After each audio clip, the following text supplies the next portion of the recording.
चल भाई तेरी बाइक देखते हैं कैसे चलती है इतनी चढ़ाई पे। थोड़ा कम ऑन साइन, चमक जा आराम से लिए। ये हमने ओली में रूम लिया है। अरे मैं तो रह गया भैया, हमें डरा हमारा फोन ना गिर जा। और इस समय मैं हूँ दुनिया में सबसे ज्यादा ऊंचाई पर बनी हुई, वो है हाईएस्ट पॉइंट।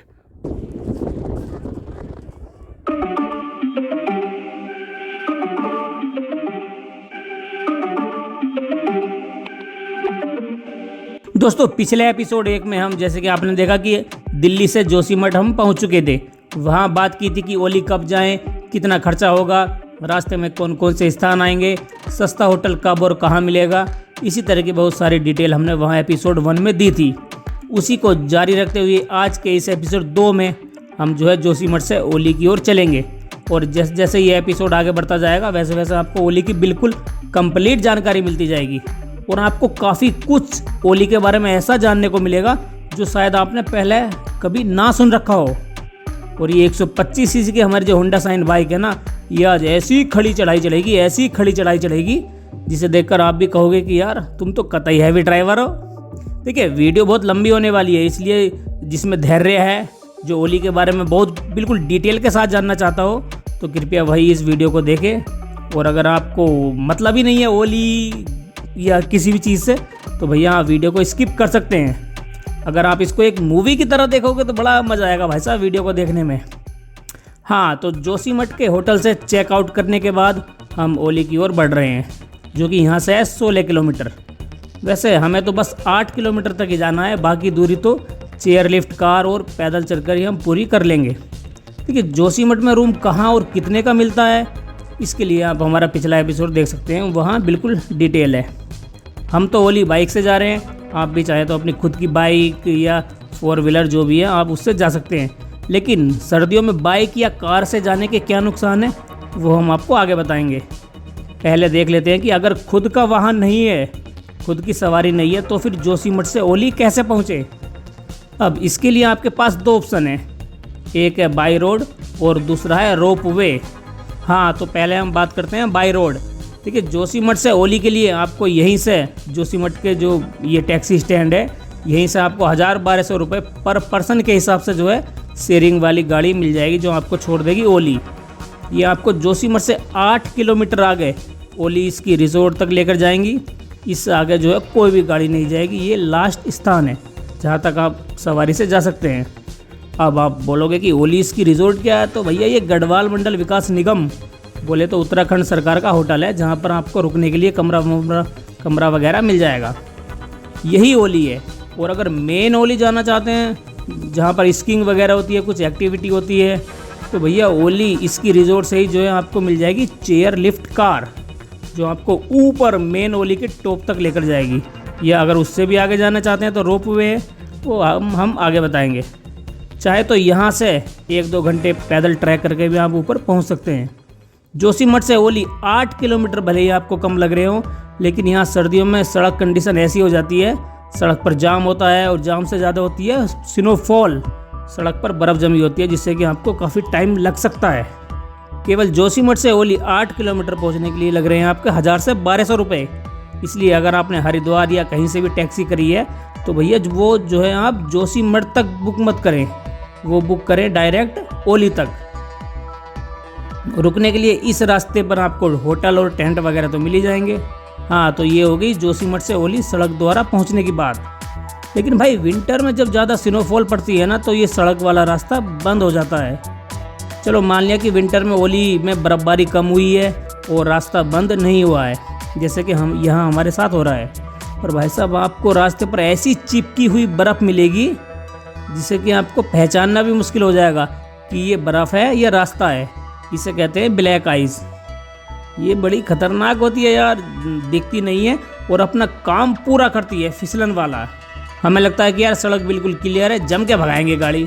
अरे भाई साहब ऐसा मत करिएगा बिल्कुल, क्योंकि ब्लैक आइस सड़क पर आपको चमकेगी नहीं और जब आप भगाओगे तो आपकी गाड़ी फिसलने के चांस बहुत ज़्यादा बढ़ जाते हैं।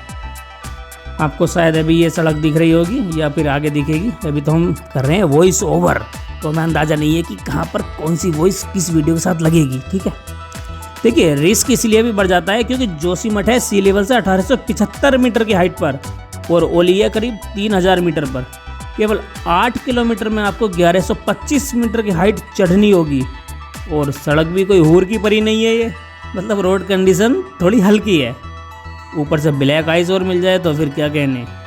हमारी तो ये मात्र 125 सीसी की होंडा शाइन बाइक है, देखो कैसे मस्त चढ़ाई चढ़ रही है। वो इसलिए क्योंकि हमारा ड्राइवर अच्छा है, इसे खुद पर और अपनी बाइक पर पूरा विश्वास है। चल भाई तेरी बाइक देखते हैं कैसे चलती है इतनी चढ़ाई पे। जय भोले। कम ऑन शाइन, चमक जा, तेरे चमकने का वक्त है।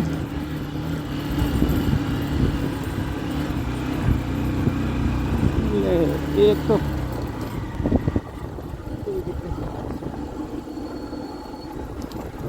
पाले का ध्यान रखिए बस, आगे मिलेगा ये है पाला, इसे आराम से लिए दिखाई नहीं तो। पर आप ड्राइवर कितने भी हैवी हो, एक बात का ध्यान रखें कि ब्लैक आइस को बिल्कुल भी नज़रअंदाज मत कीजिए। जहाँ पर धूप हो वहाँ पर तो थोड़ी कम होती है, लेकिन जहाँ पर छाएँ होती है ना, छाया जहाँ पर धूप नहीं जाती तो वहाँ पर ब्लैक आइस ज़्यादा होती है, इसलिए सावधानी से चलिएगा। अभी तो खैर यहाँ पर बर्फ़ कम है, पर जब ज़्यादा स्नोफॉल होती है तो जोशीमठ से ही जो है अपना जो 4 व्हीलर है उसके पिछले पहियों पर चैन ज़रूर लगवा लीजिएगा। वो जो चैन होती है ना, और जब वो चैन लग जाएगी तो आपको कोई टेंशन नहीं, आपकी गाड़ी फिसलेगी नहीं, धड़ाधड़ जाएगी सड़क पर। कहने का मतलब ये है कि अगर आप जनवरी फरवरी में खुद के वाहन से आ रहे हैं तो आपको जो है थोड़ी बहुत दिक्कत हो सकती है। वैसे ज़रूरी भी नहीं, लेकिन फिर भी जो है चांस होते हैं कि दिक्कत हो जाए। ये भी तो हो सकता है ना कि आप ऊपर जब नीचे से ऊपर जा रहे हैं उस समय बर्फ़ ना मिले, लेकिन नीचे वापस आते हुए आपको बर्फ़ मिल जाए सड़क पर, तो फिर क्या होगा? तो ये होगा कि नीचे आना आपके लिए बहुत ज़्यादा मुश्किल हो जाएगा, क्योंकि ढलान पर वाहन और ज़्यादा फिसलते हैं। अगर आपको फिसलने की, बाइक के फिसलने की वीडियो देखनी है तो हमारी चोपता वाली वीडियो देख लीजिए, वहाँ पर बिल्कुल डिटेल है कि क्या रिस्क होते हैं बाइक से बर्फबारी में। और आराम से काला हुआ तो फिसलन हो जाएगी।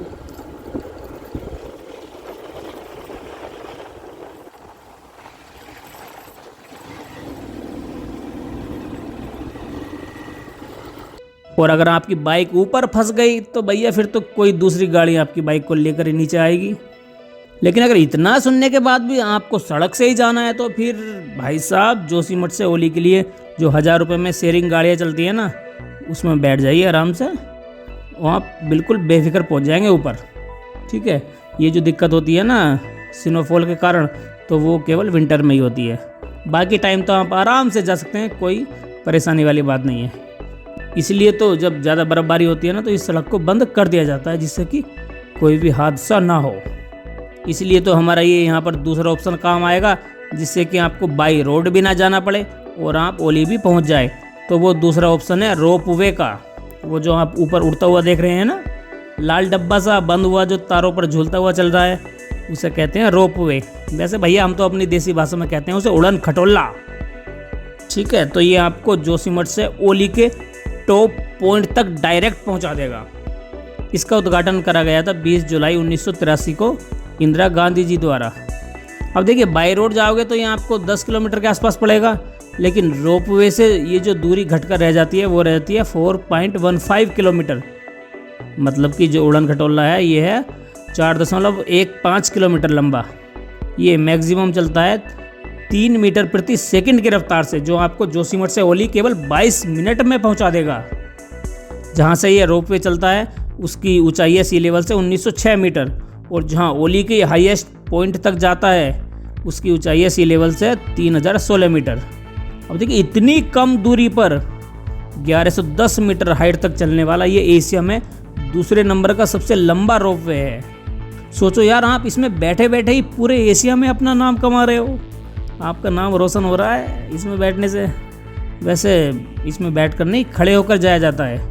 ये एक बार में 25 लेडीज और जेंटलमैन को लेकर जा सकता है, मतलब पैसेंजर 25 एक बार में इसमें जा सकते हैं। आने जाने का इसका टिकट है 1000 रुपये, और तीसरे दिन तक आप वापस आ सकते हैं। जैसे कि आप नीचे से ऊपर तो उसी दिन जाना पड़ेगा जिस दिन आपने टिकट लिया है, और ऊपर वहाँ एक नाइट स्टे करके आप अगले दिन भी इसी टिकट से नीचे वापस आ सकते हैं।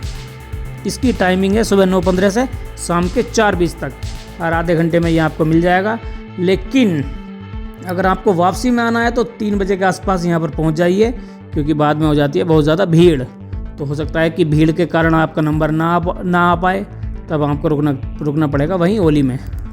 हाँ, यहाँ से जो है 1 से 1:30 बजे के बीच लंच होता है, तो उस समय ये बंद हो जाता है। अगर आप दिसंबर लास्ट वीक, जनवरी या फरवरी में जा रहे हैं तो भाई इसमें बैठने के लिए कुछ दिन पहले ही आपको जो है ऑनलाइन एडवांस में टिकट बुक करनी पड़ेगी। वेबसाइट है इसकी HELI services.uk.gov.in। ये ओली का जो है पीक सीज़न होता है विंटर के समय, तो भीड़ भाड़ होने से जो है रोपवे का टिकट मिलने में बहुत ज़्यादा दिक्कत होती है। ऑनलाइन बुक नहीं करोगे तो यहीं टिकट काउंटर पर आकर टिकट लेनी होगी, जिसकी लाइन सुबह के जो है 3 बजे से ही लगनी शुरू हो जाती है, या उससे पहले है। सोचो यार, जनवरी फरवरी में जब इतनी ठंड में सुबह के 3 बजे आप लाइन में लगोगे, तो मुझे तो सोच कर ही कप पीछे चढ़ गई। और आप लाइन में कैसे लग जाओगे? लाइन देखकर आपको लगेगा कि कहीं मोदी जी फिर तो रात के 8 बजे आकर कुछ कह तो नहीं गए। जब टिकट मिलना शुरू हो जाता है ना, तो इतनी भीड़ के कारण जो है वो थोड़ी देर में आउट ऑफ स्टॉक हो जाता है। इसलिए सबसे बेस्ट है ऑनलाइन करें। उड़न खटोले के बारे में थोड़ा बहुत और जान लेते हैं। जोशीमठ से ओली तक 10 टावरों के बीच ये जो रोपवे है वो चलता है। अगर आप चेयर लिफ्ट कार में बैठना चाहते हैं तो टावर 5 से वहीं पर जो है ओलीस की रिजॉर्ट है, जहाँ से आपको चेयर लिफ्ट कार मिल जाएगी 500 रुपये में। अगर आपको इसमें नहीं बैठना तो फिर आगे बढ़ जाइए, और आगे आएगा टावर 5, 6, 7 और 8। अब टावर 8 पर जो है ना सबसे ज़्यादा टूरिस्ट उतरते हैं, क्योंकि यही ओली का जो है मेन पॉइंट है। ओली झील हो, स्कीइंग हो और कुछ एक्टिविटी जो भी हो, वो सब यहीं टावर 8 के आसपास होती है। चेयर लिफ्ट कार भी जो है बस यहीं तक जाती है। इसकी ऊंचाई से भी आपका अगर पेट ना भर रहा हो तो आप जो है लास्ट हाईएस्ट पॉइंट टावर 10 तक भी जा सकते हैं। चलिए, रोपवे को हम यहीं रोकते हैं। आगे जब चेयर लिफ्ट कार का जिक्र आएगा ना, तो बची कुछ जानकारी वहाँ पर दे देंगे। जैसे जैसे आप आगे बढ़ते जाएंगे वैसे वैसे सड़क पर जो है बर्फ़ बढ़ती जाएगी, क्योंकि ऊंचाई भी तो बढ़ रही है ना।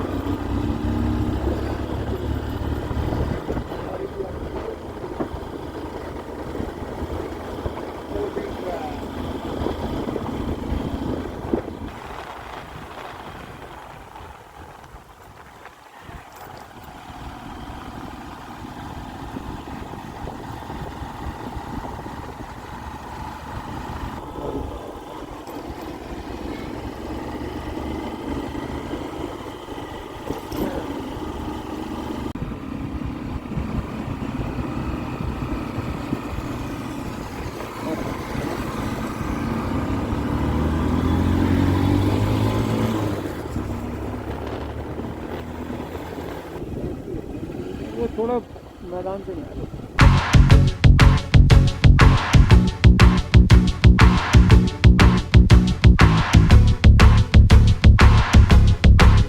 देखिए, ये जो है साइड में है मनिक रिजॉर्ट। काफ़ी लंबा चौड़ा लग रहा है। अगर आपको GMVN का नाम मिले तो यहाँ के जो आसपास प्राइवेट होटल है ना, उन पर भी आप ट्राई कर सकते हैं।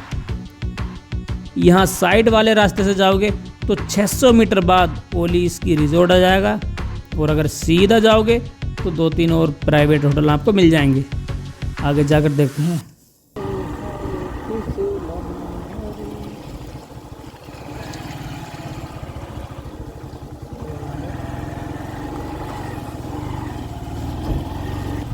देख लिया पीछे तो आगे लिखा था 600 मीटर। कोरोना वायरस मतलब चीन को पेलने के लिए अपनी सेना यहाँ पर डटी रहती है। China virus corona. अब हम वापस हो जाते हैं, ओली इसकी रिजॉर्ट की ओर चलते हैं। यहाँ काफ़ी कैंप लगे हुए हैं। देखिए, आपको लगेगा देखकर कि यार इतने सारे कैंप हैं और होटल हैं, तो हम आराम से यहाँ पर रूम ले लेंगे। पर ना जी ना, ऐसा ना होता। जनवरी फरवरी विंटर के समय यहाँ पर सब चीज़ फुल रहती हैं, आपको जल्दी से रूम नहीं मिलेगा। तो सब चीज़ ऑनलाइन, होटल भी ऑनलाइन, रोपवे भी ऑनलाइन, चेयर कार भी ऑनलाइन। खैर, चेयर कार का तो मिल जाएगा। तो मतलब ऑनलाइन कर रहे हैं तो ज़्यादा अच्छा रहेगा। हाँ, अगर कैंप में यहाँ पर रुकना है तो मेरे हिसाब से 1000-1500 रुपये आपका ये प्रति व्यक्ति टेंट का चार्ज लेंगे। आपकी गाड़ी हो या फिर आप रेंट की करके आए हों या फिर शेयरिंग में, जैसे भी हो, ये सब जो है इसी पॉइंट तक आती हैं, इससे ऊपर नहीं जाएंगी। अब वो देखिए ओली स्की रिजॉर्ट हमारा वेलकम कर रहा है, इसलिए ऊपर की ओर चलते हैं क्योंकि हमारा कमरा यहाँ पर बुक है। किसी का एंट्री है, मस्त होगी।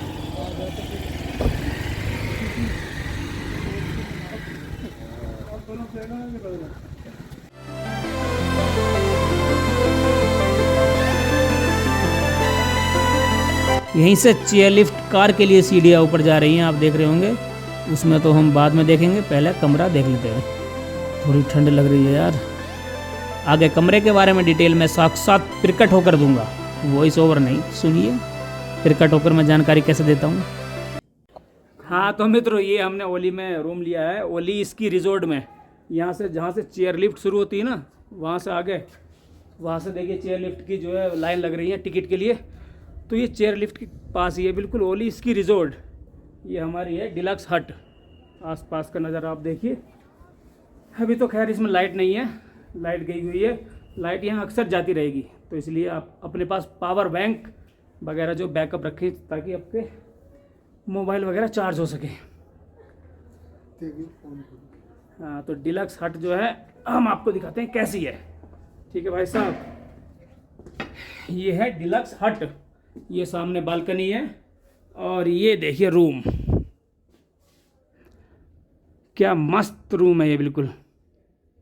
ये डबल बेड है और ये एलईडी लगी हुई है, डिश भी है, लेकिन यहाँ अभी फ़िलहाल लाइट गई हुई है। हीटर की सुविधा आपको मिल जाएगी 1904 रुपये में डिलक्स हट इसकी रिजॉर्ट में। ठीक है, और ये है आपका बाथरूम और ये यहाँ पर कंबल वगैरह रखे हुए हैं, रजाई। ठीक है, गीज़र भी है भाई साहब, इतना लंबा चौड़ा गीज़र है। ठीक है, तो सबसे बेस्ट ये रहेगा कि ऑनलाइन एडवांस में बुकिंग करें ताकि आपको आराम से मिल जाए। वरना भाई साहब जनवरी में, ओली में तो छोड़ो, जोशीमठ में भी आपको जल्दी से रूम नहीं मिलेगा। अगर मिलेगा तो बहुत महंगा मिलेगा। ऐसी ओली की बात है, बिना एडवांस के रूम नहीं मिलेगा।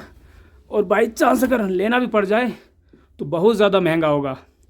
यही जो ओली स्की रिजॉर्ट है ना, इसमें कई वैरायटी हैं। एक तो डिलक्स हट है सबसे नीचे वाली, अब आप लगा लीजिए सबसे नीचे वाली जो 1904 रुपये में है, वो इतनी फर्स्ट क्लास है, ज़बरदस्त।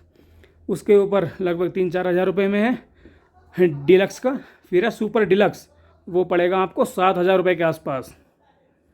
तो भैया अगर बजट में चाहिए और ऊपर यहाँ चाहिए तो यही सही है, ओली इसकी रिजॉर्ट। इसके ऊपर भी हैं जैसे नंदा देवी वगैरह, पर वहाँ और ज़्यादा महंगा होगा।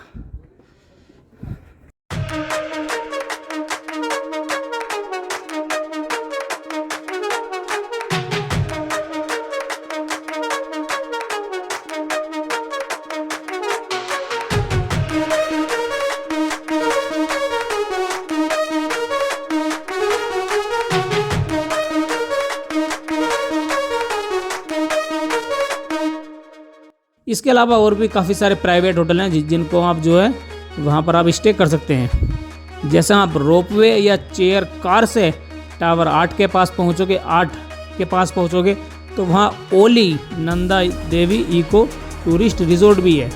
ये काफ़ी ऊपर है, इसलिए यहाँ पर जो है कमरे महंगे हैं।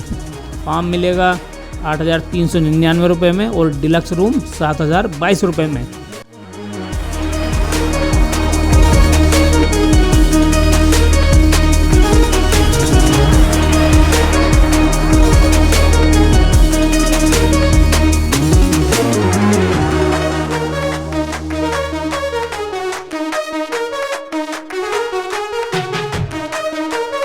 गढ़वाल मंडल विकास निगम का यहाँ पर एक और होटल है, ओली क्लाउड एंड करके।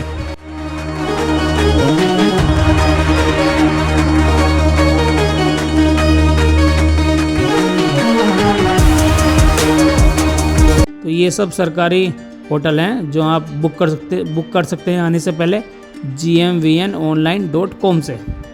और अगर आपको और महंगा चाहिए और आपको पर्स ढीला करना है, बहुत ज़्यादा पैसे हैं, तो आप प्राइवेट होटल है यहाँ पर क्लिफ टॉप रिजॉर्ट के नाम से, आप उसको भी ले सकते हैं टावर 8 के आसपास। होटल के बाद थोड़ी सी पेट पूजा हो जाए। ये देखिए ओली इसकी रिजॉर्ट का खाने का मेन्यू है कि आपको ब्रेकफास्ट, लंच, डिनर मतलब क्या उसमें क्या मिलेगा और उसका टाइम क्या है। अगर ज़्यादा ठंड चढ़ रही है या फिर कंबल से बाहर नहीं निकलना चाहते तो खाना जो है आपको बेड पर भी बैठे बैठे मिल जाएगा। बस आपको नोटों को निकाल कर, जेब से निकाल कर उन्हें थोड़ी ठंड लगानी पड़ेगी, बाकी आपको सब रूम में सर्विस मिल जाएगी। अब एक बात ध्यान रखिए कि आप चौड़े होकर रूम में मंगा तो लेंगे, लेकिन कुल बिल जो होगा आपका उसका 10% यहाँ पर आपको एक्स्ट्रा पे करना होगा। अब पता नहीं वीडियो आपको समझ में आ रही होगी या नहीं आ रही होगी, डिसलाइक करके आप बता सकते हैं, लेकिन वो भी तो अब यूट्यूब ने हटा दिया है डिसलाइक, जिससे कि पब्लिक देख ही नहीं सकती कि इस वीडियो पे कितने डिसलाइक आए हैं। खैर कोई बात नहीं, मैं तो देख सकता हूँ, आप जो है अपनी नाराज़गी जाहिर कर सकते हैं और अगर चाहें तो कमेंट में भी मुझे जो है कुछ कह सकते हैं, ठीक है, जो भी आपके मन में इच्छा हो। पर भैया मुझे तो बड़ा मज़ा आ रहा है बकवास करने में इसलिए धड़ाधड़ अपने हिसाब से जानकारी मैं आपको दे रहा हूँ। चलिए गिले शिकवे मिटाकर अब ओली इसकी रिजॉर्ट से जो है चेयर लिफ्ट कार की ओर चलते हैं, जिसका रास्ता इन्हीं सीढ़ियों से होकर जा रहा है।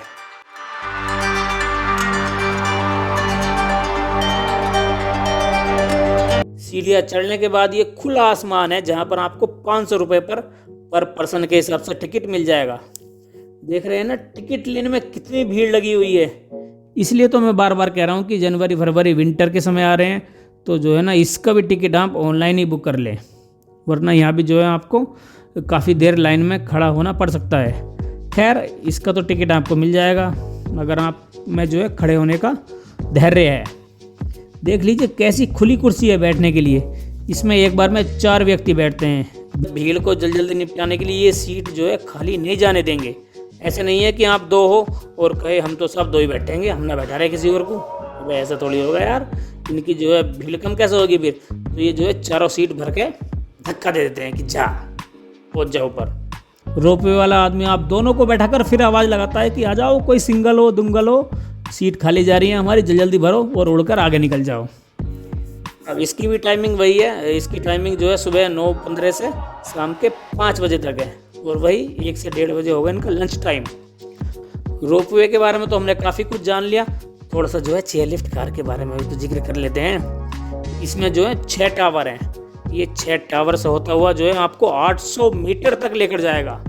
एक साथ इसमें 4 पैसेंजर बैठते हैं और कुल मिलाकर यहाँ पर चेयर कार है 16, जो कि आपको आती जाती हुई मिल जाएगी। इसमें बैठोगे तो झट से 5 मिनट में आपको ऊपर पहुँचा देगी। इसकी भी स्पीड वही है रोपवे की तरह, 3 मीटर प्रति सेकंड मैक्सिमम, और 5 मिनट में आप एकदम ऊपर। कोई बैग वगैरह है तो उसका जो ले जाने की अनुमति है 10 किलो तक मैक्सिमम। वैसे वज़न ले जाकर क्या करोगे यार, नीचे ही होटल अगर आपका हो तो उसमें रख दीजिए। एक और ज़रूरी बात, ये आपको टिकट संभाल कर रखना होगा।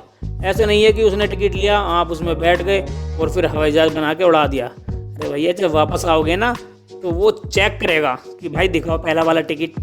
जब आप उसे दिखा दोगे तो वो आपको बैठा देगा कि चलो नीचे चलो। देखिए हमारे साथ क्या हुआ था, हमारा खो गया था टिकट। अब हमें लगा कि यार जब टिकट ही नहीं है हमारे पास तो ये नीचे कैसे जाने देगा। हमने रिक्वेस्ट की कि भाई हमारे पास टिकट तो है नहीं, लेकिन हमने जो है टिकट जब लिया था तो उसकी वीडियो बना ली थी टिकट की, तो भाई साहब देख लो अगर इससे कुछ काम चल सके तो। उन्होंने बोला हाँ क्यों ना चलेगा, काम चलेगा बैठो। तो उसने वीडियो देखकर हमें बैठाया और नीचे भेज दिया। तो देखिए वीडियो हमारे यहाँ पर काम आ गई। इससे पहले कि आप रोपवे और चेयर लिफ्ट कार में कंफ्यूज हो कि कहाँ पर मिलेगी, कहाँ पर छोड़ेगी, क्या टावर 8 हैं क्या 6 हैं, किसी भी तरह का कन्फ्यूजन हो तो हम जो है यहाँ पर बिल्कुल दूध का दूध और पानी का पानी कर देते हैं। भले ही जानकारी रिपीट हो जाए पर भाई साहब किसी भी बात में जो है संदेह नहीं रहने देंगे, हम शक नहीं रहने देंगे किसी भी तरह का, बिल्कुल क्लियर करेंगे रोपवे और चेयर लिफ्ट कार के बारे में। सुनिए। हाँ तो इस फोटो के द्वारा और अच्छी तरह से आपको क्लियर हो जाएगा। तो देखिए ये है रोपवे वाला रोड, ठीक है, जो कि जोशीमठ से चलेगा ओली के बीच। अब देखिए जोशीमठ जहाँ से रोपवे स्टार्ट होगा वो है सी लेवल से लोअर उसका टर्मिनल 1906 मीटर की हाइट पर, और ये टावर नंबर 1, 2, 3, 4, 5, 6, 7, 8, 9, 10 से गुजरता हुआ ये पहुंच जाएगा ओली के अपर टर्मिनल तक, जो कि सी लेवल से 3016 मीटर की हाइट पर है, जोशीमठ से ओली के बीच। अब 10 टावर से ये गुजरेगा तो देखिए टावर नंबर 5 के पास से ही ना ये है ओली स्की रिजॉर्ट। यहाँ से टावर नंबर 5 के पास ओली स्की रिजॉर्ट है, जहाँ से आपको मिल जाएगी ये चेयर लिफ्ट कार। तो आपको यहाँ से 500 रुपये देकर यहाँ आप बैठ जाइए और ये पहुँचा देगी आपको और ऊपर टावर नंबर 8 के पास। तो अगर आप चाहते हैं कि आप जाए तो रोपवे से और आए चेयर लिफ्ट कार से, मतलब दोनों का मज़ा लेना चाहते हैं एक साथ, तो आप उतरिए टावर नंबर 8 पर, उतरकर फिर यहाँ से फिर पकड़ लीजिए ये चेयर लिफ्ट कार, ये आपको नीचे ले आएगी। तो इस तरह ये आपके दोनों पूरे हो जाएंगे। अब टावर नंबर 8 इसलिए भी ज़्यादा इम्पोर्टेंट है क्योंकि यहीं से ना जितनी स्नो एक्टिविटी होती है, जैसे आपको स्कीइंग करनी हो, ट्यूब राइडिंग करनी हो, और मतलब जितनी भी तरीके के स्नो एक्टिविटी हैं वो टावर नंबर 8 के पास ही होती हैं। और यहाँ पर कुछ प्राइवेट होटल भी हैं। अगर आप और ज़्यादा ऊपर जाना चाहते हैं तो टावर नंबर 9, 10 पर भी आप जा सकते हैं। यहाँ से जो है बुग्याल का ट्रैक शुरू हो जाता है, गुड़सियन बुग्याल। तो जो आपकी इच्छा लगे उसको आप यहाँ पर ले लीजिए, चाहे रोपवे चाहे चेयर लिफ्ट कार। तो इन दोनों में ये अंतर मुझे लगता है कि आपको स्पष्ट हो गया होगा, उम्मीद करता हूँ ऐसी। और क्या, ठीक है भाई साहब, चलिए टाटा बाय बाय। अब हमारा जो है ऊपर जाने का समय आ गया है, ऊपर मिलते हैं आपको। लेकिन हाँ, ये जो ऊपर वाला ऊपर नहीं है, ये नीचे वाला ऊपर है। हम भगवान जी के पास जो ऊपर है वहाँ जाने की बात नहीं कर रहे, हम तो इसमें जो है चेयर लिफ्ट कार में बैठने की बात कर रहे हैं। अभी तो यार हमें लद्दाख, अमरनाथ और पता ना कहाँ कहाँ जाना है, इतनी जल्दी कैसे चले जाएंगे ऊपर। अब थोड़ी देर आप इसकी बकवास सुनिए, मैं बीच बीच में जो है वॉइस ओवर करता रहूँगा। भैया बंदी कर दो इसे। अरे मैं तो रह गया, बच गया। पैर रख ले, पैर हो गई मामू। और ये वो हवा की छोड़ फिर वो खंबे अपना लग जा, बड़ा महंगा मोबाइल है, खो जाएगा मेरा। ये खुली आसमां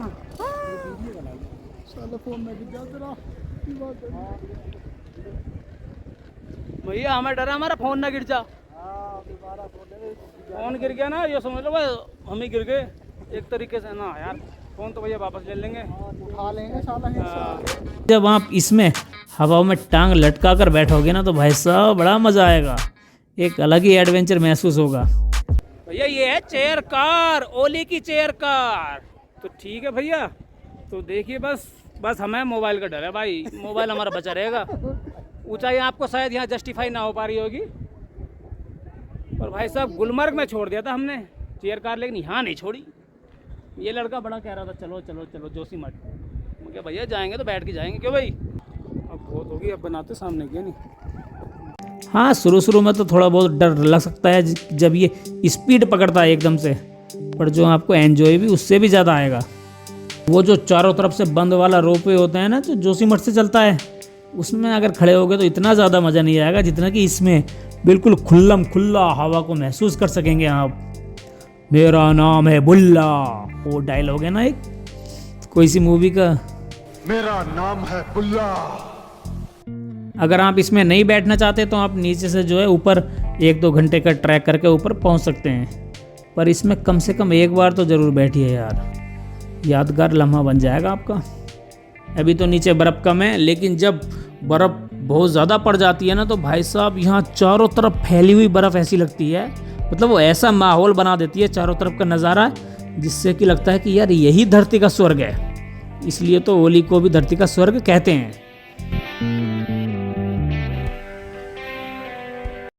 देखिए भैया, जिंदगी में कुछ बचे ना बचे, अपने सपने पूरे कर लो, जैसे भी हो, घूमने फिरने के या जो भी। भैया हमारा घूमने का सपना है, तो हम ऐसे ही दिन भुसा रहे हैं या पूरा कर रहे हैं, जो भी कुछ मानो। इसमें एक ख्वाब था बैठने का, लेकिन ये ख्वाब हमारा यहाँ पूरा हो गया। ओली में आके आप भी आइए और करिए दिल दीवाना डोली। हर हर महादेव, हर हर महादेव, हर हर महादेव। इतनी इतनी ऊंचाई से महादेव का नाम, महादेव थोड़ी सी ऊपर है यहाँ से, अगर कुछ होएगा ना महादेव कहेंगे आजा आजा ज्यादा याद मत कहेंगे करो, बेटे याद कर जितना ही याद कर रहा तो आजा। फिर आ गया भैया हमारा स्टेशन। उठा लिया इसको उठाओ भाई। अच्छा इसको उठाना है। देखिए जैसे ही आप चेयर कार से उतरोगे तो वहाँ पर है ओली लेक। ये चेयर लिफ्ट जो है पहुँचाती है आपको 8 नंबर टावर तक। ये है 8वां नंबर टावर। और जो रोपवे है जिसमें 25 आदमी एक साथ बैठते हैं वो पहुँचाती है वहाँ तक, वो है 10 नंबर का टावर। ठीक है, लेकिन आपको जो है लेक जो पड़ेगी पास में वो मान लीजिए बीच में ही है, 8वें और 10वें के बीच में ही है ये वाला। चेयर लिफ्ट से भी उतरोगे तो भी वहाँ पर पहुँच जाओगे। एक बात और, बर्फ़ पर आसानी से चलने के लिए आपको जो है नीचे से ही होटल के आसपास से 100 रुपये पर पर्सन के हिसाब से ये वाले गम बूट मिल जाएंगे। इनको ज़रूर लीजिए, क्योंकि अगर आप स्पोर्ट्स वाले या आपके जो भी छोटे छोटे जूते हैं उनको अगर पहन कर ऊपर आओगे तो जो है उनमें भर जाएगी बर्फ़, जिससे कि आपको दिक्कत हो सकती है। इसलिए ये बड़े वाले जूते ले लीजिए। अब हम चलते चलते पहुंच चुके हैं ओली लेक के पास। ये 2010 में बनाई गई थी ये वाली झील। इस झील की कैपेसिटी है पानी स्टोर करने की, वो है 25,000 घन मीटर तक। इसका डिज़ाइन बनाया है इटली की कंपनी सिनो स्टार ने। इंजीनियरिंग, कंस्ट्रक्शन, ब्यूटिफिकेशन और डेवलप किया है कश्मीर की space age power private limited ने। अब यहाँ आप जा रहे हैं तो ध्यान रखिए कि कूड़ा करकट मत फैलाइए। कभी चिप्स हो, नमकीन या फिर चॉकलेट वगैरह उसके रैपर इधर उधर डाल दो। अगर ऐसा करते हुए आप पकड़े गए ना तो 5,000 रुपये आपको देने पड़ेंगे जुर्माने के रूप में, क्योंकि आप इसकी खूबसूरती जो ख़राब कर रहे हैं ऐसा करके। इतनी ऊंचाई पर यह झील कोई मज़े के लिए नहीं बनाई गई। हर साल यहाँ पर स्कीइंग वगैरह के सिनो गेम्स होते हैं। अब गेम बर्फ़ पर ही तो होंगे ना। मान लो किसी साल बर्फ़ कम पड़ी तो फिर क्या होगा, कच्ची मिट्टी में थोड़ा ही रुकते फिरेंगे। तब तो थोड़ी बर्फ़ से ही काम चलाना पड़ेगा, तब ये झील काम आती है। यहाँ जो है फ्रांस की मशीनें लगी हुई हैं जो झील के पानी से बर्फ़ बनाएंगी और आसपास के स्कीइंग करने के लिए जो ढलान है उन पर उसका अपने हिसाब से उनका ढलान तैयार करेगी। सिनो पैकिंग मशीन और सिनो बीटर से जो है यहाँ की ढलानों को सेट किया जाता है स्कीइंग करने के लिए। चलिए अब यहाँ पर ये कुछ बात रिपीट करेगा बेचारे की, इसकी भी सुन लेते हैं। और इस समय हमें दुनिया में सबसे ज़्यादा ऊंचाई पर बनी हुई आर्टिफिशियल लेक, मतलब मैन मेड लेक है ये, दुनिया में सबसे ज़्यादा ऊंचाई वाले स्थान पर। यह है ओली झील। ये देखिए झील बर्फ़ के कारण काफ़ी जम चुकी है और यहाँ पर जो है पानी है, वहाँ पर है बर्फ़। मतलब आधी झील बर्फ़ में और आधी पानी में।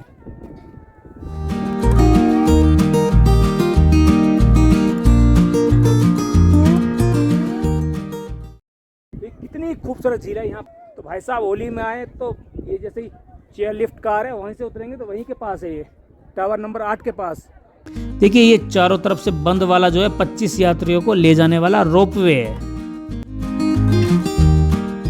दोस्तों अभी हमारे पास ओली के बारे में और भी काफ़ी कुछ जानकारी है। कहाँ जा रहे हो यार, आराम से सुनो भाई। देखिए ओली 5 से 7 किलोमीटर के एरिया में फैला हुआ है। ऐसा नहीं कि कोई एक फिक्स स्थान ओली है। मतलब ओली तो जो है ओली इसकी रिजोर्ट से शुरू हो जाएगा और टावर नंबर 8 पर भी ओली है, 10 पर भी ओली है और इससे 2 किलोमीटर आगे तक भी ओली है। ठीक है, तो ये जो है 5 से 7 किलोमीटर का पूरा एरिया है। इसकी सी लेवल से ऊंचाई की बात करें तो हाईएस्ट ऊंचाई है इसकी 3,200 मीटर। यहाँ से नंदा देवी, कामत, त्रिशूल जैसी पर्वत की बर्फ़ से ढकी हुई चोटियाँ आपको दिखाई देंगी। चोटियाँ 7,817 मीटर की जो ऊंची चोटी है ना नंदा देवी, वो है दुनिया की 23वीं और भारत की दूसरी सबसे ऊंची चोटी, जो यहाँ से आपको दिखाई दे जाएगी। और जब यहाँ पर सनसेट और सनराइज़ होता है ना तो मज़े का लगता है। एक और ऊंची चोटी है जो यहाँ से दिखाई देगी, वो है त्रिशूल पर्वत। इसकी ऊंचाई है 7,160 मीटर। ये तीनों पर्वत की चोटियों का एक समूह है त्रिशूल वाला, जो देखने में भगवान शिव के त्रिशूल जैसा दिखाई देता है, इसलिए इसका नाम पड़ा त्रिशूल पर्वत। ओली में बने स्कीइंग ट्रैक और ढलान ऐसे हैं जो दुनिया भर में फेमस हैं और इसे भारत के सबसे बढ़िया स्कीइंग की जगहों में से एक माना जाता है। आपने कश्मीर के बारे में अगर गुलमर्ग की वीडियो मेरी देखी होंगी तो वो भी जो है इसकी टक्कर का है। ओली और गुलमर्ग एक दूसरे की टक्कर के हैं। बड़े खूबसूरत हैं दोनों। आप चाहें तो गुलमर्ग की वो सीरीज़ हमारी देख सकते हैं। इसलिए तो स्कीइंग के राष्ट्रीय स्तर के यहाँ पर खेल होते हैं और जो है विदेशी भी यहाँ पर खूब आएंगे। 2011 में जो साउथ एशियन स्की चैम्पियनशिप हुई थी ना, वो यहीं ओली में हुई थी। अगर आप स्कीइंग सीखना चाहते हैं तो वो भी व्यवस्था आपको यहाँ पर मिल जाएगी। यहाँ इंडो तिब्बत सीमा पुलिस का एक स्की स्कूल है जहाँ पर 7 दिनों का जो है नॉन सर्टिफिकेट ट्रेनिंग कोर्स कराया जाता है। उसकी फ़ीस है 4,710 रुपये। और अगर आप स्कीइंग का 14 दिनों का कोर्स करेंगे, ट्रेनिंग करेंगे, तो वो होगा सर्टिफिकेट वाला। उसकी फ़ीस है 9,440 रुपये। रेट ये कभी भी बढ़ सकते हैं, हो सकता है बढ़ भी गए हों, तो आप एक बार चेक कर लीजिएगा। ये कोर्स हर साल जनवरी से मार्च के बीच होते हैं। कुछ प्राइवेट संस्थान भी आपको ट्रेनिंग देते हैं, चाहे तो उनमें भी आप ट्राई कर सकते हैं। देखिए वो है टावर नंबर 8, जहाँ तक जो है आपकी चेयर लिफ्ट कार आती है, खुले में बैठ के पैर लटका कर वो जो आ रही है, ठीक है। अब टावर नंबर 9 ये रहा और टावर नंबर 10 वो है हाईएस्ट पॉइंट। वहाँ तक जाता है, 8 नंबर तक रुक जाती है चेयर लिफ्ट कार, लेकिन 10 नंबर तक जाती है रोप वे। तो चलिए, यहाँ कुछ दुकान भी है मैगी वैगी वगैरह की। देखिए इच्छा तो मेरी भी है स्कीइंग सीखने की, पर क्या करें यार, जो सबके पास नहीं है वो हमारे पास भी नहीं है, और वो है समय। टाइम किसी के पास है नहीं, और हर आदमी करना सब कुछ चाहता है। कैसे मैनेज करें यार, इच्छा ही बनकर रह रही है। कहाँ पर्सनल हो गया यार मैं तो। देखिए अगर आपको बर्फ़ में हुड़दंग काटना है तो यहाँ पर कुछ एक्टिविटी भी होती हैं। जैसे 1 घंटे स्कीइंग के लगते हैं 500 रुपये, और बच्चे करेंगे तो 250 रुपये। पूरे दिन स्कीइंग करनी है तो लगभग 2500 रुपये के आसपास आपको देने होंगे। और आप एडजस्ट भी कर सकते हैं यार, जितनी ज़्यादा सौदेबाजी करेंगे उतना अच्छा होगा। बर्फ़ पर लुढ़कते हुए नीचे आना है, मतलब ट्यूब राइड करनी है, तो उसके आपको 100 रुपये देने होंगे। स्नो बोर्डिंग के 1 घंटे के 500 रुपये यहाँ पर फीस है। स्नो बोर्डिंग ये देख लीजिए कि जो मतलब इस तरह की होती है। बर्फ़ पर गाड़ी चलानी है बोले तो ETV बाइक, उसके भी जो है 1 घंटे के 500 रुपये हैं। और जैसी सौदेबाजी वैसे ही आपका रेट तय हो जाएगा। अब चूँकि ये काफ़ी ऊंचाई वाला एरिया है तो कुछ सावधानी आपको रखनी होगी, क्योंकि सावधानी हटी दुर्घटना घटी। तो देखिए पहले तो लेने होंगे आपको गम बूट, वो जो मैंने पहले बताया ना ऊंचे वाले जूते, वो आप यहाँ पर ले लीजिए, 100 रुपये में मिल जाएंगे। और उसके अंदर मोटे मोटे मोजे पहन लीजिए। अगर आपके पास मोटे मोजे नहीं है ना, तो हल्के वाले भी हैं, तो 2-3 जोड़ी जितने भी आपके पैर में आ रहे हैं और वो पैर आपका जूते में जा रहा है, तो उतने मोजे आप पहन लीजिए। मतलब कम से कम 2 जोड़ी मोजे तो ज़रूर पहने। मजाक की बात नहीं, ठंड भगाने के लिए बात हो रही है भाई। और कपड़े आप पहने लेयर वाले, जैसे कि आपने पहले पहन लिया इनर वियर, फिर शर्ट, उसके बाद जर्सी, फिर जैकेट, इस तरह लेयर बनाइए। हाथों के लिए दस्ताने भी ले लेंगे तो अच्छा है। और एक और इम्पोर्टेंट बात कि आँखों के लिए ले लीजिए चश्मे। वो इसलिए क्योंकि जब धूप पड़ती है ना बर्फ़ पर, तो उसको होता है रिफ्लेक्शन आता है, बड़ी चांदी की तरह चमकती है वो, जिससे कि आपको जो है आँखों में चुभन हो सकती है। इसलिए चश्मे पहने ठीक ठाक वाले। ऊपर आपको चीज़ें काफ़ी महंगी मिलेगी, जैसे जो है 1 लीटर की जो बोतल है ना पानी की, वो अपने यहाँ 20 की मिल जाती है, लेकिन वहाँ मिलेगी 35 रुपए की, ठीक है। तो या तो नीचे खा पी कर जाएं, या फिर आपका अपना पर्स भारी कर जाएं, पर्स में पैसे डाल के लेके जाएं रुपए। अगर आपको पानी ना मिले, पानी लेकर ना जाएं, तो ऐसा मत कीजिए कि नीचे पड़ी हुई बर्फ़ को उठाएं और उसे मुंह में डाल लें। ये बर्फ़ खतरनाक हो सकती है। हाँ, अगर फ्रेश स्नोफॉल हो, पड़ती हुई हो, तो उसे हाथ फैलाकर थोड़ी बहुत निकल सकते हैं, लेकिन पड़ी हुई बर्फ़ को खाओगे, बासी बर्फ़ को, बासी तो यार खाना भी पेट खराब कर देता है, और बर्फ़ खाओगे तो और दिक्कत हो सकती है। इसलिए पुरानी बर्फ़ को हाथ नहीं लगाना है, नहीं खाना है, ठीक है। अगर आपको ट्रैकिंग करनी है तो रेनकोट और टॉर्च ये ज़रूर साथ रख लें। देखिए ठंड में त्वचा रूखी सूखी हो जाती है, इससे बचने के लिए आप वैसलीन, लिप बाम या जो भी आपको ठीक लगे क्रीम वगैरह वो रख लीजिए, जिससे कि आपकी त्वचा कोमल रहे, बने बिगड़े ना। और क्या बताऊं यार, और तो आप खुद ही समझदार हैं, सब कुछ लेकर चलेंगे, मैं तो खामोखा बता रहा हूँ। ठीक है, अगला क्या है हमारा अरे यार हमने इतनी सारी बकवास कर ली, अब देखिए वीडियो कितनी लंबी हो गई। चलते चलते ओली के आसपास के कुछ स्थानों के बारे में भी बता देते हैं। दोस्तों ओली के टावर 10 के पास से 3 किलोमीटर गुरसु बुग्याल का जो है ट्रैकिंग शुरू होती है। ट्रैक है, वहाँ पर आप जा सकते हैं। बुग्याल कहते हैं घास के मैदान को। अगर आपको नीचे बर्फ़ ना मिले और ज़्यादा बर्फ़ देखने की इच्छा है तो आप ट्रैकिंग करके 3 किलोमीटर की वहाँ पर पहुँच सकते हैं। वहाँ पर ठीक ठाक बर्फ़ मिल जाएगी। इस ट्रैक में आपको 3-4 घंटे आने जाने में लग जाएंगे। सर्दियों में तो बर्फ़ से ही ढका रहता है, पर गर्मियों में जब बर्फ़ नहीं होती ना तो यहाँ पर हरी भरी घास होती है। अच्छा आपको व्यू उस टाइम मिल जाएगा। यहाँ आप घोड़ों से भी जा सकते हैं, इनका रेट अलग अलग है। ये मानकर चलिए कि 800 रुपये में आपको लोड फेयर करा देंगे। बाकी तो घोड़े वाले के ऊपर डिपेंड है और उससे ज़्यादा है आपके ऊपर कि जितना कहोगे कि भाई ठीक लगा लो रेट, उतना ज़्यादा आप नीचे ला सकते हो। हाँ ये बात ध्यान रखिए कि ट्रैक पर कुछ नहीं मिलता। ये अगर मिलता भी हो लेकिन गारंटी नहीं कि मिलेगा या नहीं मिलेगा, इसलिए खाने पीने की चीज़ अपने साथ लेकर जाएं। इस ट्रैक को अकेले कभी ना करें, अपने साथ गाइड ले लें, गाइड कर लें कोई, क्योंकि पीछे खबर आई थी कि कोई अकेला चला गया और रास्ता भटक गया जिससे कि उसकी मौत हो गई। इसलिए यहाँ पर गाइड कर लें। लेकिन अगर आपके साथ आपका पूरा ग्रुप है या 3-4 बंदे हैं तो आप अपने हिसाब से खुद भी जा सकते हैं। वो बाकी डिपेंड करेगा ऊपर जाकर कि वो आपको जाने देंगे या नहीं। अगर आपको और ज़्यादा ट्रैकिंग करने की इच्छा हो रही है तो गुरसु बुग्याल से 1 किलोमीटर आगे है छत्रकुंड झील। ये देवदार और ओक के पेड़ों से घिरी हुई खूबसूरत झील है। ओली के पास से और भी ट्रैकिंग होती है, जैसे चिनाब झील की, क्वारी पास, तपोवन आदि को आप पैदल चलकर एक्सप्लोर कर सकते हैं। ओली से 16 किलोमीटर पहले जोशीमठ के बारे में तो हम पिछले एपिसोड में बता ही चुके हैं। और स्थानों की बात करें तो जोशीमठ से बद्रीनाथ वाले रास्ते पर जोशीमठ से 13 किलोमीटर दूर आएगा विष्णु प्रयाग, जहाँ पर 2 नदियों अलकनंदा और धौली गंगा का मिलन होता है। वो आप देख सकते हैं, अच्छा लगता है देखना। 5 प्रयाग के बारे में अगर जानना है तो वो भी पिछले एपिसोड में पूरे ऐड है। विष्णु प्रयाग से 12.5 किलोमीटर आगे है गोविंद घाट, जहाँ से फूलों की घाटी और हेमकुंड साहिब गुरुद्वारा के लिए रास्ता जाता है। गोविंद घाट से फिर 25 किलोमीटर आगे 4 धाम में से एक धाम मिल जाएगा बद्रीनाथ देखने को। और फिर बद्रीनाथ से 4 किलोमीटर आगे है भारत का आखिरी गांव माड़ा, यहाँ पर भी आप घूम सकते हैं। इसके अलावा नंदा देवी नेशनल पार्क देखना है तो ओली से 41 किलोमीटर की दूरी आपको नापनी होगी। अब यहाँ जाने के बेस्ट टाइम की बात कर लेते हैं कि किस समय हम यहाँ पहुँचें। देखिए अगर आपको स्नोफॉल पसंद है तो जनवरी से फरवरी आ जाइए। इस समय दबा के बर्फबारी होती है यहाँ पर। और बर्फ़ का सही टाइमिंग देखनी है तो आप नए साल पर मत आइए। बहुत से क्या करते हैं ना कि नए साल पर आ जाते हैं कि चलो नए साल में बर्फ़ देखेंगे। पढ़ने को तो पड़ जाती है, लेकिन जो है चांस होते हैं कि 5 जनवरी के बाद ही ज़्यादातर स्नोफॉल यहाँ पर होती है। उससे पहले भी होगी तो उतनी ज़्यादा नहीं होगी।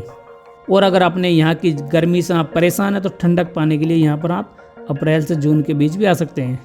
जुलाई अगस्त में मत आइएगा क्योंकि इस दौरान होती है हैवी बारिश, और बारिश से हो जाती है लैंडस्लाइड, जिससे कि जो है आपके फंसने के चांस बढ़ जाते हैं। इसलिए मानसून सीजन अवॉइड करें। ठीक है, इसके बाद क्या है, सितंबर अक्टूबर का मौसम भी ठीक ठाक ही है। ओली को आप बद्रीनाथ की यात्रा पर जाते समय भी देख सकते हैं। ऐसा नहीं कि सिर्फ ओली देखनी है तो तभी आएंगे। अगर आप मई से मिड नवंबर तक जो 4 धाम की यात्रा चलती है, बद्रीनाथ के दर्शन करने हैं, तो आप इस समय भी इस ओली को विजिट कर सकते हैं। ठीक है, ओली आपका हर वक्त स्वागत करेगी, किसी भी टाइम आइए। अब लास्ट में जो सबसे ज़्यादा सवाल होता है ना कि कितना खर्चा होगा भाई साहब, ये तो बताओ। तो देखिए अगर हम ओली के खर्चे की बात करें तो यहाँ मैं दिल्ली से मानकर चल रहा हूँ। आप जहाँ से भी आ रहे हैं उस हिसाब से आप प्लस माइनस कर लीजिए। हमारा हिसाब है दिल्ली से। ठीक है, तो दिल्ली से हरिद्वार तक ट्रेन का स्लीपर में आना जाना का जो चार्ज है स्लीपर सीट का वो होगा 200 रुपये। 200 रुपये आना, 200 रुपये जाना, कितना हुआ 400 रुपये। अब हरिद्वार से जोशीमठ तक बस का एक तरफ का किराया है 750 रुपये, तो दोनों तरफ का कितना हुआ 1500 रुपये। अब आप जोशीमठ पहुंच गए, जोशीमठ में रुकना है तो डोरमेट्री ले लीजिए, वो पिछले एपिसोड में मैंने दिखाई है। 200 रुपये में आपको आराम से डोरमेट्री मिल जाएगी। अब अगले दिन जोशीमठ से जब आप ओली तक चलेंगे रोपवे से या फिर टैक्सी से किसी से भी जाएंगे तो रोपवे से जा रहे हैं तो 1000 रुपये आपका आना जाना लग जाएगा जोशीमठ से ओली और ओली से जोशीमठ, ठीक है। और अगर ओली में कुछ एक्टिविटी करनी है स्कीइंग वगैरह, उसके हम यहाँ पर मान लेते हैं 500 रुपये। फिर आप वापस जोशीमठ आ जाएंगे और जोशीमठ में रात का स्टे डॉर्मेट्री में 200 रुपये में। खाने का हम कुल खर्चा मान लेते हैं 1200 रुपये। तो इस तरह आपका 4-5 दिन का मानकर चलिए कि 5000 रुपये में आपका दिल्ली से आना जाना घूमना फिरना हो जाएगा ओली के लिए। देखिए खर्च करने को तो आप कितना भी कर लो, कोई लिमिट है क्या खर्च करने की। ये जो मैंने बताया ये है आरामदायक वाला बजट, जो कि हर आदमी अफोर्ड कर सकता है जिसकी घूमने की इच्छा है। वैसे तो इससे कम रुपए में भी काम चल सकता है, लेकिन वहाँ पर आपको कुछ एडजस्ट करना पड़ेगा। ये एक वैसा बजट है मीडियम वाला, ना ज़्यादा ऊपर ना ज़्यादा नीचे, ठीक है। तो मित्रों ये थी अपनी ओली की वीडियो। उम्मीद करता हूँ कि कुछ ना कुछ चुन्नू सा रत्ती भर सा थोड़ा सा आपको जानने को ज़रूर मिला होगा ओली के बारे में, जो आप पहले नहीं जानते होंगे या जानते भी होंगे तो उस पर गौर नहीं किया होगा। अगर कहीं कुछ कमी रह गई हो, कुछ गलती हो गई हो हमसे, कुछ वीडियो में छूट गया हो, कुछ हमने ना बताया हो, मतलब कुछ आपको सुझाव देना हो, शिकायत हो, कुछ भी करना हो, तो आप कमेंट बॉक्स में हमें लिख सकते हैं, जिससे कि मैं आगे की वीडियो में और ज़्यादा अच्छी जानकारी दे सकूं। चलिए मिलते हैं हम अगली वीडियो में, जिसमें हम चोपता की जानकारी देंगे, जहाँ पर पूरी दुनिया में शिव जी का सबसे ऊंचाई पर बना हुआ मंदिर है, उसकी यात्रा भी हम करेंगे। तब तक के लिए जय बद्री विशाल।